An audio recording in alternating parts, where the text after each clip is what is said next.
नमस्कार दोस्तों, आज हम स्टार्ट करने जा रहे हैं डिफरेंशिएशन ऑफ वेक्टर, मतलब सदिशों का अवकलन। सदिशों का अवकलन कि अब हम सदिश लेंगे और उनका अवकलन करना सीखेंगे कि अवकलन करते कैसे। अब आपको ये बताने की जरूरत नहीं है कि सदिश क्या होते हैं, वो चीज़ें आप बहुत लंबे टाइम से पढ़ते आ रहे हैं, तो हम उससे आगे से स्टार्ट करते हैं। Vector and scalar function. Vector and scalar function मतलब सदिश एवं अदिश फलन। सदिश एवं अदिश फलन। जैसे कि हम जानते हैं कि दो प्रकार की राशियां होती है, सदिश राशियां, अदिश राशियां। तो इसी प्रकार फलन भी दो प्रकार के होते हैं, सदिश फलन और अदिश फलन। सदिश फलन वो होगा जिस फलन की दिशा होगी, मतलब उसके घटक होंगे, एक्स दिशा में घटक, वाई दिशा में घटक और जेड दिशा में घटक। तो हम अब यहाँ पे दो प्रकार के फलनों पे फोकस करने वाले हैं, पढ़ने वाले हैं कि फलन जो है, जिसे फंक्शन कहते हैं आप, वो हम दो प्रकार की कैटेगरीज में डिवाइड करेंगे। एक जैसे कि हमारी राशियां हुआ करती थी सदिश और अदिश, उसी आधार पे फलन का सदिश रूप मतलब सदिश फलन, और दूसरा आपका अदिश फलन। अब आप ये सोच रहे होंगे सर हम तो एक ही फलन पढ़ते आ रहे थे, तो बिल्कुल आप एक ही पढ़ते आ रहे थे। आप जो पढ़ते आ रहे थे वो फलन का एक रूप था जिसका नाम था अदिश फलन, क्योंकि आप जिस फलन को पढ़ के आए हैं, सीख के आए हैं, उस फंक्शन में कोई दिशा नहीं होती थी। जैसे एफ एक्स बराबर 2x + 1, अब इसमें कोई डायरेक्शन नहीं है कि कौन सी दिशा में है, ये हर दिशा में यही है।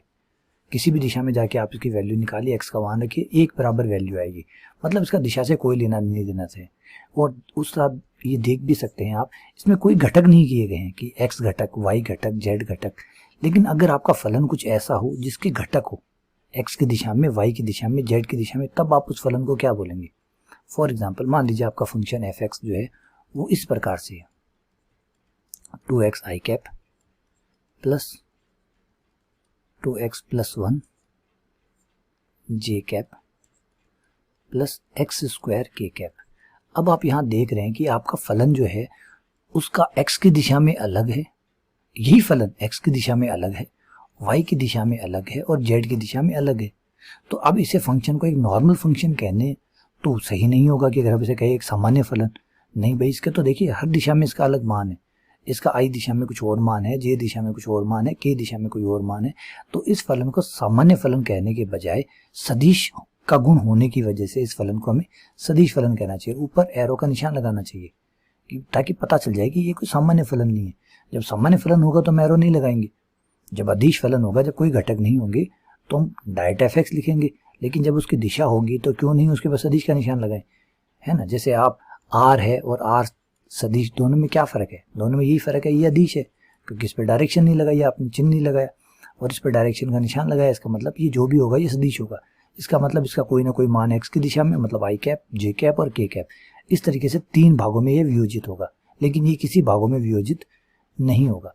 तो अभी आप एक चीज बांध लीजिए यहाँ से गांठ कि भाई अब फलन जो है वो एक प्रकार के नहीं होकर दो प्रकार के फलन है, सदिश फलन है, अदिश फलन।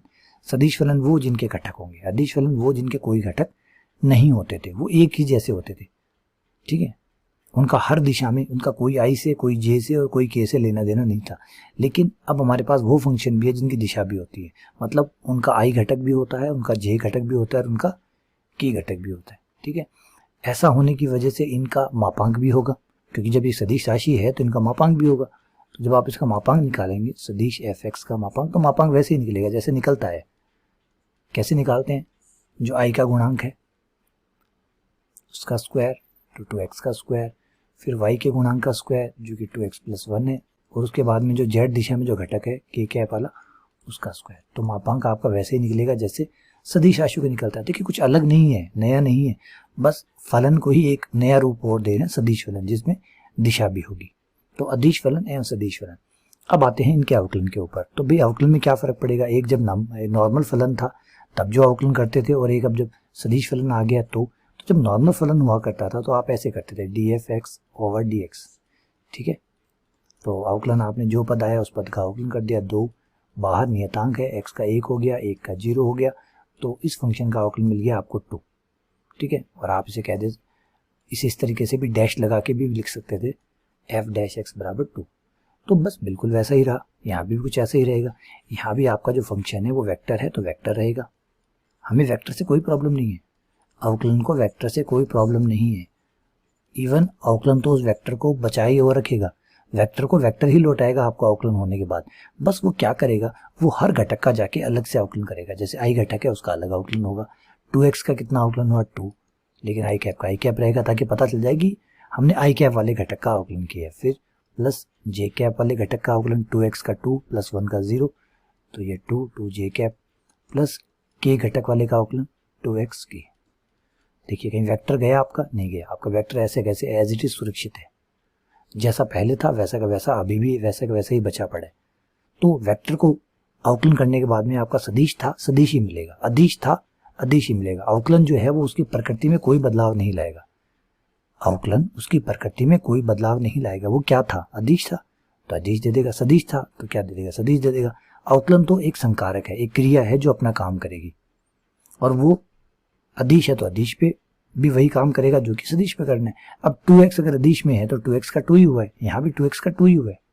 ये नहीं है कि सदिश था तो कोई और अवकलन हो गया, अदिश था तो कुछ और अवकलन हो गया, कुछ भी अलग नहीं हुआ। बस ये है कि प्रकृति को बचाए रखा, सदिश था तो वापस अदिश लौटाया, अदिश था तो वापस अदिश लौटाया। ऐसा नहीं है कि सदिशों को अदिश बना दिया, अदिशों को सदिश बना दिया, ये नहीं किया।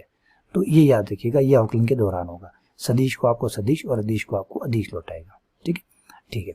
चलिए दूसरी चीज, एक चीज आपको बुक के बारे में बता देता हूँ कि जो बुक आप पढ़ रहे हैं उस बुक में अधिकतर जो राइटर्स होते हैं वो एरो का निशान लगाते हैं सदिश के लिए, और अदिश होता है तो एरो का निशान नहीं लगाते। तो ये समझ जाते हैं कि भाई एरो विदाउट एरो है, इसका मतलब है कि ये अदिश है, ये सदिश है।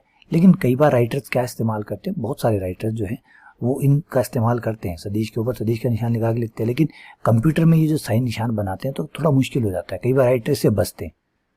भाई पहले एक बात समझ लीजिए कि हमें पहचानी तो करनी है ना, सिर्फ पहचानी तो करनी है ना कि ये अदिश है ये सदिश है। अगर आपने रामायण पढ़ी हो और रामायण में आपने पढ़ा है कि सुग्रीव जो है वो बाली से युद्ध करने जाता है, तो भगवान राम कंफ्यूज हो जाते हैं कि इनमें से बाली कौन है सुग्रीव कौन है। तो अगली बार वो कहते हैं कि जाओ सुग्रीव तुम माला पहन के जाओ, ताकि मुझे पता चल जाएगा कि तुमने माला पहन रखी है, मतलब ये सुग्रीव है, जिसने माला नहीं पहन रखी वो बाली।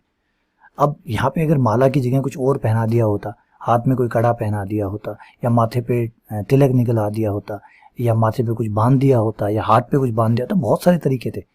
तो इससे क्या फर्क पड़ता है कि माला पहनाएगी। तो यहाँ पे यही समझिए कि कोई फर्क नहीं पड़ता, हमें सिर्फ डिफ्रेंशिएट करना है, हमें बाली और सुग्रीव को अलग अलग रखना है, हमें पता चलना चाहिए ये सुग्रीव है ये बाली है। तो कैसे लिखा जाए, ये एरो का निशान ही क्या एकमात्र तरीका है? तो नहीं सर, ऐसे बहुत सारे तरीके हैं। अगर आप कंप्यूटर पे काम करते हैं तो एक और अच्छा तरीका है आपके पास 2 प्रकार के लेटर्स होते हैं। अगर आप ए लिखते हैं तो ए आप 2 फॉन्ट में लिख सकते हैं। एक होता है रेगुलर फॉन्ट में, रेगुलर फॉन्ट का मतलब पतले फॉन्ट में, आप चीजों को रेगुलर फॉन्ट में, और एक आप बोल्ड में लिखते हैं, बोल्ड में आप लिखते हैं गाढ़ा, उस चीज को आप गाढ़ा कर देते हैं। समझ रहे बातों को? चलिए इसको समझाता हूं मैं आपको। अब यहाँ स्क्रीन पे आप 2 ए देख रहे हैं, एक ए को देखिए पतला है और एक ए जो है वो डार्क है। डार्क को हम कहते हैं बोल्ड, और जब आप लाइट कलर में लिखते हैं तो उसको कहते हैं रेगुलर। तो अब आप समझिए कि आप जानते हैं कि कंप्यूटर में ये चीज़ें ज़्यादा आसान है। अगर आप, क्योंकि हाथ से, अगर मैं खुद अपने हाथ से लिखूं तो मेरे लिए तो ए को बोल्ड लिखना, और ए को, अगर मैं ए को बोल्ड लिखता हूं तो ये मेरे लिए ज़्यादा मुश्किल होगा।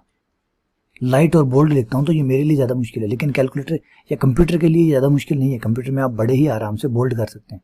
आपको सिर्फ उसे सेलेक्ट करना है और यू जो आपका बटन है बोल्ड वाला, वो बटन दबाना है, Ctrl+B का, है ना, बोल्ड हो जाता है, Ctrl+B फॉर बोल्ड हो जाता है। तो बोल्ड जैसे करेंगे आपको वो डार्क हो जाएगा। तो लाइट कलर और बोल्ड कलर, तो वही फॉन्ट आपके बोल्ड में आ जाएगा। तो अब अगर बोल्ड में लिखा हुआ है, डार्क लिखा हुआ है, इसका मतलब समझ जाइए वेक्टर है। लाइट में लिखा हुआ है तो समझ जाइए स्केलर है। तो ये भी एक तरीका हो सकता है बिल्कुल। लेकिन जैसे मैंने कहा कि हमारे लिए ये तरीका अच्छा नहीं है, क्योंकि अगर मैं ऐसे लिखूं तो मुझे एक अक्षर पे कई बार पेन चलाना पड़ेगा, तो मेरे लिए ये ठीक नहीं। मेरे लिए तो ये जो सदिश का चिन्ह लिखना है ये ज़्यादा आसान है, कि अगर ये लिखूं आर और ये लिखूं आर सदिश, तो ये मेरे लिए ज़्यादा आसान है बजाय इसके मुकाबले कि ये तरीका अपनाऊं डार्क और बोल्ड वाला। तो कंप्यूटर के लिए अच्छा है, आप प्रिंटिंग कर रहे हैं, किताब लिख रहे हैं, तो उसके लिए हो सकता है ये अच्छा तरीका हो, क्योंकि वहाँ पे आपको एरो का निशान लगाने में ज़्यादा दिक्कत आती है, क्योंकि उसके लिए सेट करना पड़ता है क्या करने पर एरो का निशान आएगा, है ना। समझ रहे हैं बातों को? पेन से लिखना तो आसान होता है एरो का निशान, लेकिन कंप्यूटर में अगर आप एरो डालें किसी अक्षर के ऊपर तो मुश्किल होता है। तो जो बुक वाला है, हमारी जो बुक, जिस बुक को हम पढ़ रहे हैं, उसमें आप देखेंगे कि डार्क और रेगुलर जो टेक्स्ट है उसका इस्तेमाल किया गया। तो जो लाइट कलर में है वो समझ जाइए कि वो स्केलर है, अदिश है, और जो बोल्ड में लिखे गए हैं वो वेक्टर है। ये पूरी किताब के दौरान आप इस बात का ध्यान रखिएगा कि जो डार्क रहेंगे वो स्केलर होंगे, जो डार्क रहेंगे वो वेक्टर होंगे, जो लाइट रहेंगे वो स्केलर होंगे। यहाँ पे एरो का निशान नहीं दिया गया। हाँ, लेकिन हम जब लिखेंगे हम तो एरो का निशान लगाएंगे, क्योंकि हमारे लिए ये ज़्यादा कन्वीनियंट है, ये तरीका ज़्यादा आसान है। तीर का निशान लगाना हमारे लिए ज़्यादा आसान है बजाय डार्क बनाना, लाइट और डार्क बनाना, ठीक है ना। तो ये याद रखिएगा। तो बुक आप पढ़े और आप ढूंढे कि एरो के निशान तो है ही नहीं, यहाँ सदिश कौन है, तो कंफ्यूज मत होइएगा। जो डार्क अक्षर में लिखे हुए, डार्क में लिखे हुए फॉन्ट, वो समझ जाइएगा वो सब सदिश है, जो लाइट में लिखे हुए सब अदिश है, ठीक है। चलिए, उम्मीद करता हूँ ये बात समझ में आ गई होगी। अब नेक्स्ट हम प्रश्नावली स्टार्ट करेंगे, सवाल करेंगे, तब आपको मैं दिखाऊंगा भी। आपके पास किताब हो तो प्लीज़ उसे खोल के एक बार देखिएगा कि राइटर जो है, जो लेखक है डॉक्टर गोखरू, उन्होंने किस तरीके के फ़ॉन्ट इस्तेमाल किए, लाइट और डार्क कलर के। तो लाइट कलर जो है वो लाइट में लिखे गए, रेगुलर में लिखे गए वो सब स्केलर है, डार्क में लिखे गए वो सब वेक्टर है, ठीक है। चलिए, बहुत बहुत धन्यवाद, शुक्रिया।